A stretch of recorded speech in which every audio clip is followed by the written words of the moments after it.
bantahan hak hukum dari warga negara siapapun dia.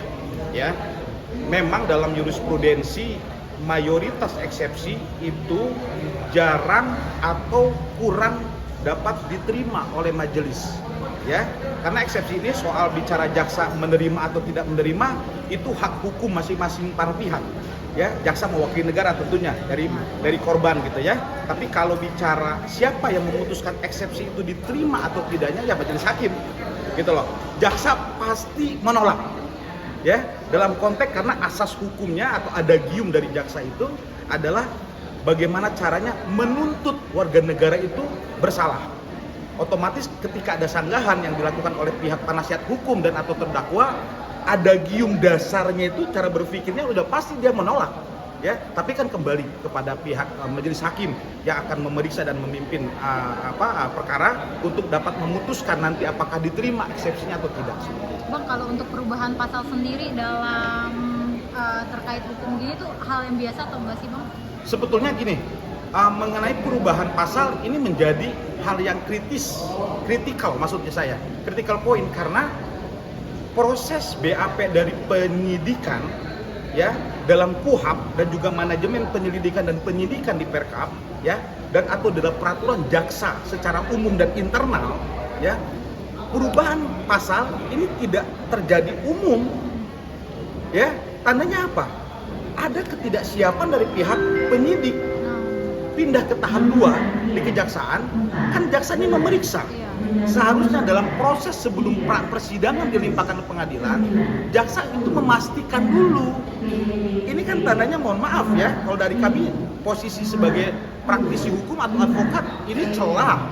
Ya, dan celah itu gitu loh. Itu ada teorinya bagaimana kita memasukkan celah itu untuk menguntungkan dan atau menjaga hak hukum dari pihak terdakwa.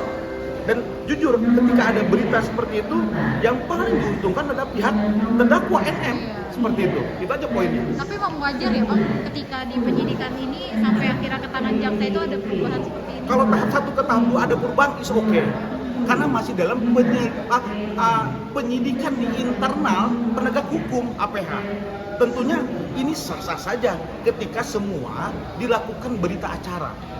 Gitu loh. Karena kan nanti didakwa di jaksa. Persiapan dakwaan ini dan sampai tuntutan harus sesuai. Kalau tidak kan mohon maaf. Ya, kita bisa melihat nih, menimbang. Kenapa kok akhirnya jaksa merubah pasal itu? Kan ini ada masalah. Karena ada ketidaksiapan dan kepercayaan diri untuk mendakwa warga negara. Nah, ini poin celah untuk bagi pihak terdakwa sebenarnya. Oke, Bang Roman kan juga berbarengan dengan mediasi uang prestasinya di kita, ya kan? Menyatakan di situ deadlock, ya kan? Tidak ditemukan dan dikatakan dari pihak DRG sendiri kalau mediasi itu bukan perdebatan, tapi nyatanya disaksikan seperti perdebatan. Mungkin Bang bisa menanggapi seperti apa sih sebenarnya mediasi? Mediasi dalam perkara hukum perdata khusus itu sesuai dengan Perma nomor 1 ya.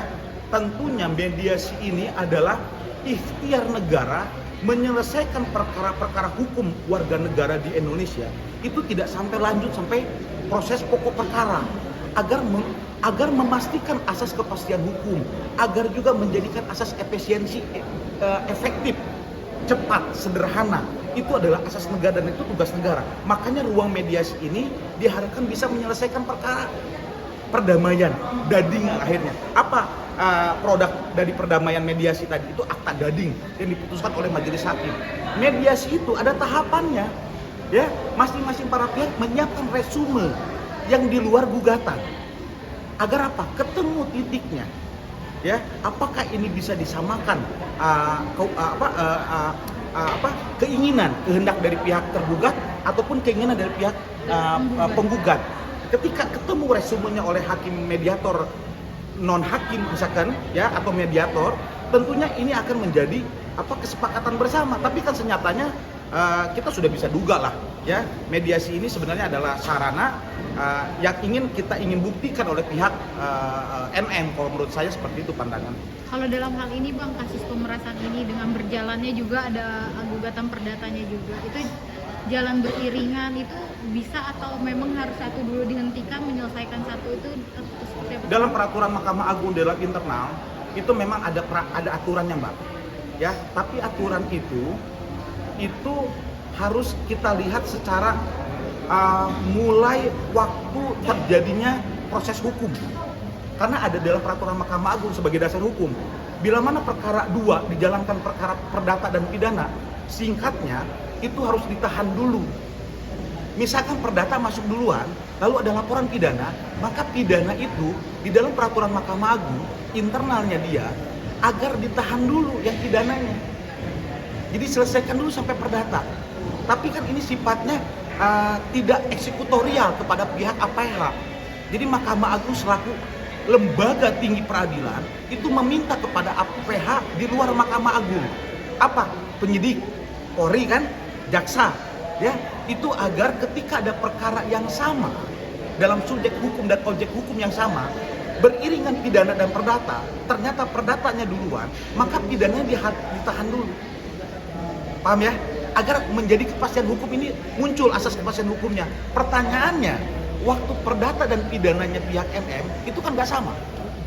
Oke, kan pidana dulu masuk. Maka kalau bicara peraturan Mahkamah Agung, hal ini tidak berlaku. Jadi tetap berjalan linear. Pidana karena sudah masuk pro justisia, maksudnya dalam proses persidangan, ya sudah diperiksa, masuk persidangan, tentunya menunggu hasil pidana. Tapi kan perdata juga jalan. Ya, saya pikir ini soal waktu bagaimana menyiapkan strategi pihak penasihat hukum. Berarti pengajuan dari Nikita sendiri, dari pihak Nikita sendiri untuk menghentikan pidana sementara agar perdata maju itu memang tidak ada ya, Bang, karena kan pidananya sudah masuk duluan. Betul, pidananya masuk duluan, Mbak. Jadi beda dengan yang tadi saya sampaikan dalam peraturan Mahkamah Agung. Seharusnya kalau memang ini sudah kelihatan, ya penasihat hukum mainkan itu. Seharusnya ya. Nah ini kan kembali kepada masing-masing strategi orang, ya para penasihat hukum atau kuasa hukum atau lawyer bagaimana mendampingi dan membela kliennya. Seharusnya masukkan dulu perdata, ya biarkan ini proses berjalan duluan.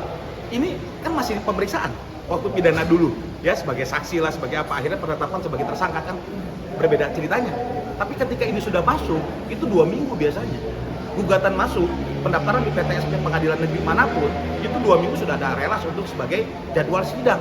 Ketika jadwal sidang ada, APH dalam pidana wajib menghormati dulu.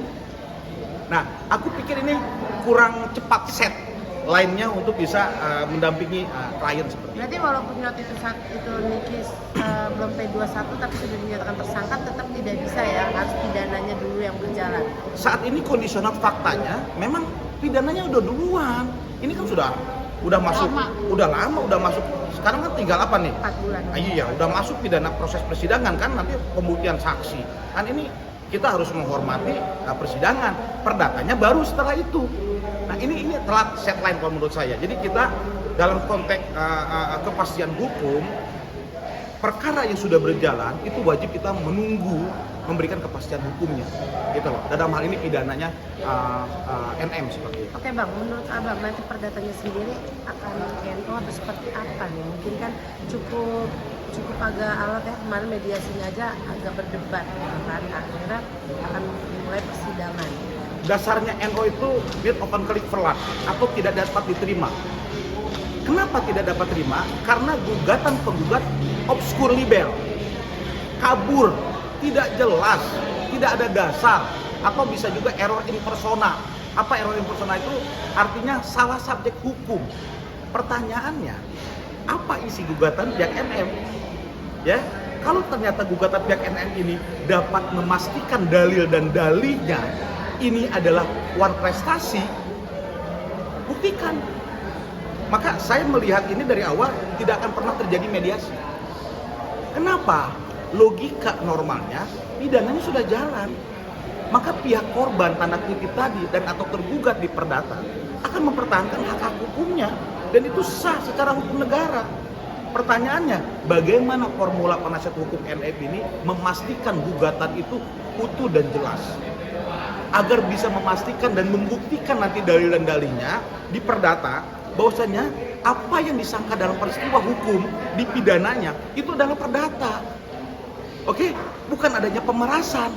Ingat loh, pernah bisa saya sampaikan di media yang lalu, penyidik dan akhirnya jaksa itu menetapkan pemerasan TPPU sebagai predicate crime.